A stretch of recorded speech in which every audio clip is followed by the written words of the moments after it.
So hello guys, welcome back to our new video. कैसे आप लोग? सबको good morning guys.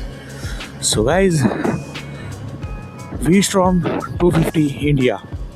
So guys, India में आज मैं आपको बताता हूँ वी स्ट्रॉम 250 को लेके बहुत सारे क्वेश्चंस भी हैं। तो मैं आपको ये बताना चाहूँगा, एक्चुअली इंडिया के अंदर है ना, वी स्ट्रॉम को मतलब बहुत ही ज़्यादा हल्के में लोग ले रहे हैं। लेकिन अगर आप जाओगे जैसे कि इंडोनेशिया वगैरह, तो वहाँ आप देखोगे तो इस बाइक को बहुत ही ज़्यादा यूज़ किया जाता है गाइस। आप चेक कर सकते हो वहाँ पे एक और बाइक है, होंडा की है वो। मैं उसका नाम नहीं बता पा रहा हूँ। एक्चुअली मैंने नाम सर्च किया था, तो आप भी सर्च कर सकते हैं। सबसे ज़्यादा यूज़ होने वाली बाइक है वो। बाइक कह लो या स्कूटी कह लो, उसे होंडा की है। और भाई वी स्ट्रॉम इंडोनेशिया में भाई साहब बवाल मचा रही है भाई, क्योंकि भाई इतना रिलायबल इंजन तो मेरे हिसाब से भाई कौन सी कंपनी देगी यार। ये भी जापानीज़ है, ठीक है, होंडा भी जापानीज़ है। तो वहाँ के जो लोग हैं ना भाई, जापानीज़ इंजन पे ज़्यादा बिलीव करते हैं, ठीक है। तो इतना तो समझ में आता ही है, क्योंकि वहाँ पे आप मोटरसाइकिल देखिए, बाइक देखिए, ज़्यादातर आपको होंडा और सुजुकी की ही मिलेगी, समझ रहे हो। तो जापानीज़ इंजन असल में आपको पता ही है कि भाई, गाना सुना होगा, मेरा जूता जापानी, समझे। तो जापान का नाम इसीलिए फेमस है भाई कि वहाँ की चीज़ें हैं ना बहुत ज़्यादा टिकाऊ होती हैं। तो बहुत ही ज़बरदस्त बाइक है यार, सच में। मुझे समझ में नहीं आ रहा है कि इंडिया में लोग इतना मतलब इलेक्ट्रॉनिक पे क्यों भाग रहे हैं। इलेक्ट्रॉनिक का मतलब आप समझ रहे हो ना, जैसे कि KTM हो गई। ऐसे में किसी बाइक को बुरा नहीं कह रहा हूँ, KTM, आई लव KTM। और भाई RTX तो है ही है, वो भी अच्छी बाइक है। बट अभी तक मैंने उसको अपने सामने नहीं देखा है, RTX वगैरह को, ठीक है। तो मैं उसके बारे में कहना नहीं चाहूँगा, लेकिन सारी बाइक अपनी सेगमेंट में अच्छी है भाई, वो नहीं कह रहा हूँ। मेरा बोलने का मतलब ये है भाई कि लोग आजकल है ना इलेक्ट्रॉनिक पे ज़्यादा जाते हैं, और उसके डिसएडवांटेज भी है भाई, क्योंकि मेरी ज़बान आज भाई छाला आ गया मस्ती कर रहा भाई, कोई छाला वाला नहीं, जबान लड़खड़ आ रही है तो भाई उसके भी डिसएडवांटेज है।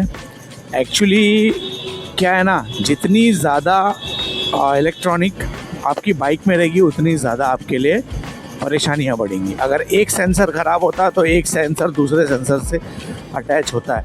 तो भाई इस तरीके से ना, एक को सॉल्व करो तो दूसरा निकल के आ जाएगा। ये सारी चीज़ें होती हैं गाइस। तो बहुत ज़्यादा लोग इलेक्ट्रॉनिक पार्ट यूज़ कर रहे हैं। देखो भाई, एडवांस है तो लोग जाहिर सी बात है कि यूज़ करेंगे, ठीक है। और मुझे ये समझ में नहीं आ रहा भाई कि बाहर के लोग हैं ना ज़्यादा इलेक्ट्रॉनिक पे नहीं जाते भाई।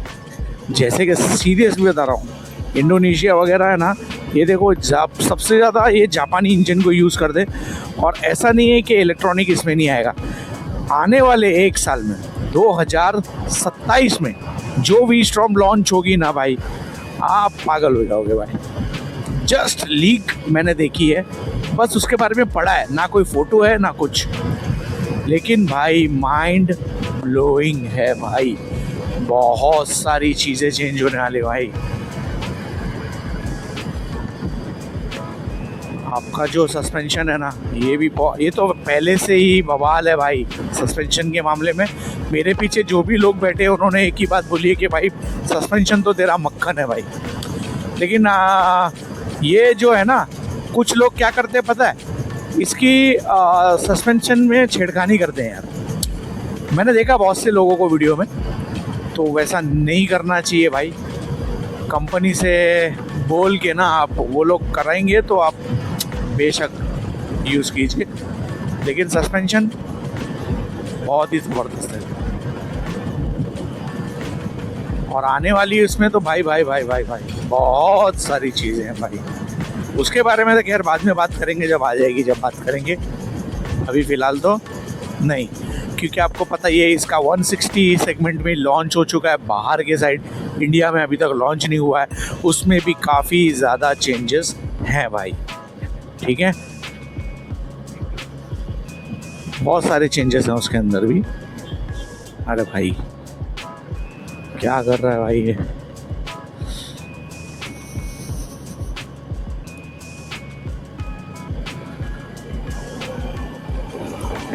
V-Strom 250 India.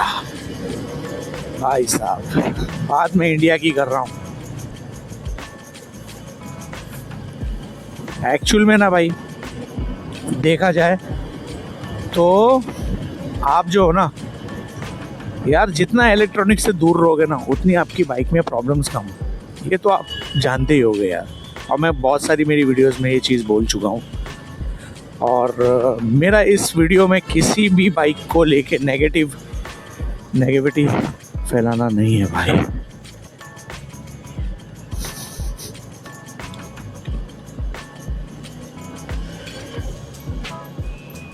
मैं किसी भी बाइक के बारे में बुरा नहीं कहना चाहता हूँ और ना ही कहूँगा, क्योंकि भाई सब बाइक अपनी अपनी जगह पे ठीक है भाई। सारी बाइक किसी न किसी की ड्रीम बाइक होती हैं, ठीक है। तो मैं किसी की भावनाओं को ठेस नहीं पहुंचाना चाहता हूं और ना ही आगे पहुंचाऊंगा गाइस, ठीक है।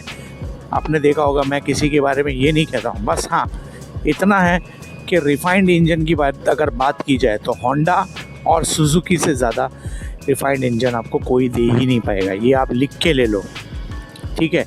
इतना तो मैं सीधे कहता हूँ भाई, इनसे ज़्यादा रिफाइंड इंजन कोई नहीं देगा भाई। अगर आप हायर बजट में जाते हो तो सुजुकी से अगर अच्छा है हायर बजट में तो आप कावासाकी पे जा सकते हो भाई। बहुत ही कड़क इंजन है उसका भी।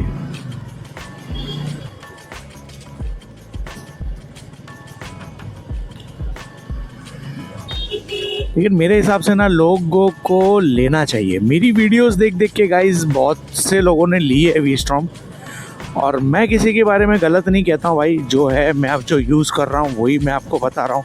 जैसे कि आपने सीट वाली वीडियो देखी होगी, मैंने बताया उसमें कि ऑलरेडी अगर कवर है सीट के ऊपर तो उसको रिमूव कराओ फिर दूसरा लगाओ। उससे ये होता है कि आपकी सीट की जो सॉफ्टनेस है ना वो वैसे की वैसी रहती है। अगर कवर के ऊपर कवर लगा दो तो थोड़ा सा हार्डनेस आता है, बाकी ओवरऑल और कुछ नहीं। और जिस ने V-Strom मेरी वीडियोस देख देख के ली है भाई, उनसे आप मेरी कमेंट्स में जाके पूछ सकते हो, वो लोग भी जवाब दे देंगे। क्योंकि भाई जिसने भी V-Strom ली है ना, मैं तो सच बताता हूँ भाई, वो खुशी है। एवरेज भी अच्छा खासा दे देती है भाई, हाँ। और तो और आपको कंफर्ट भी है, बैक पेन वगैरह का तो कोई नामो निशानी नहीं रहता भाई, ठीक है। अगर ऊपर से आपने हैंडल राइज़र लगा लिया ना तो और भी आपकी सिटिंग पोजीशन जो है ना बहुत ही स्ट्रेट हो जाती है भाई। तो ये सब देखो, कोई भी बाइक है ना अपने लिए परफेक्ट नहीं होती है, ये बात तो आपको माननी होगी। परफेक्ट हमें बाइक को बनाना पड़ता है, अपने अकॉर्डिंग उस बाइक को ढालना पड़ता है। ये आप अच्छी तरीके से समझते हो। कोई भी राइडर हो, आप किसी से भी पूछ लेना, कोई भी बाइक जो है ना परफेक्ट नहीं होती भाई, उसको बनाया जाता है अपने अकॉर्डिंग। जैसे कि मैंने इसमें 2-3 चेंजेस किए हैं, जैसे कि हैंडल राइज़र लगा दिया है, ठीक है, GPS माउंट लगाया है। तो ये छोटी छोटी चीज़ें हैं जो मॉडिफिकेशन में आ जाती हैं, बट ये करते हैं लोग उससे अपनी बेटर परफॉर्मेंस के लिए, ठीक है। तो चलिए गाइस, यही थी वीडियो। अगर आपको वीडियो अच्छी लगी तो प्लीज़ लाइक एंड सब्सक्राइब करना, अपने दोस्तों में शेयर करना। तो मिलते हैं किसी ऐसी नेक्स्ट वीडियो के साथ, तब तक के लिए take care, bye bye guys.